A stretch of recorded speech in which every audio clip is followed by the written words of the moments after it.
বৈষম্যের শিকার হয়েছে তাদের জন্য, সবার জন্য ন্যায্যতার ভিত্তিতে সমান সুযোগ সুবিধা নিশ্চিত করতে হবে।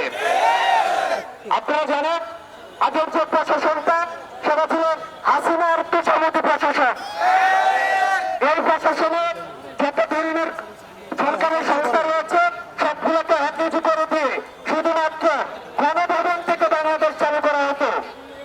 প্রতিটালয় থেকে সচিবালয় সবকিছুর সিদ্ধান্ত নেওয়া হতো গণভবন থেকে, এবং সেখানে রাষ্ট্রের যে অন্যান্য যে প্রতিষ্ঠানগুলি রয়েছে এই প্রতিষ্ঠানগুলিকে তাত্ত্বিকভাবে অচল করে দেওয়া হয়েছে, এবং সেখানে যারা যোগ্য এবং মেধার ভিত্তিতে যে আমলারা ছিল আমলাদেরকে বঞ্চিত করা হয়েছে।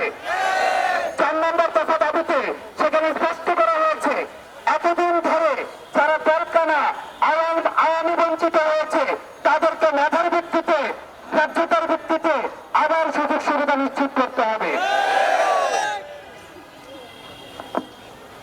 ধন্যবাদ হাসান আব্দুল্লাহ ভাইকে। আপনারা দেখেছেন বিগত 16 বছরের ফ্যাসিবাদ আমাদের সব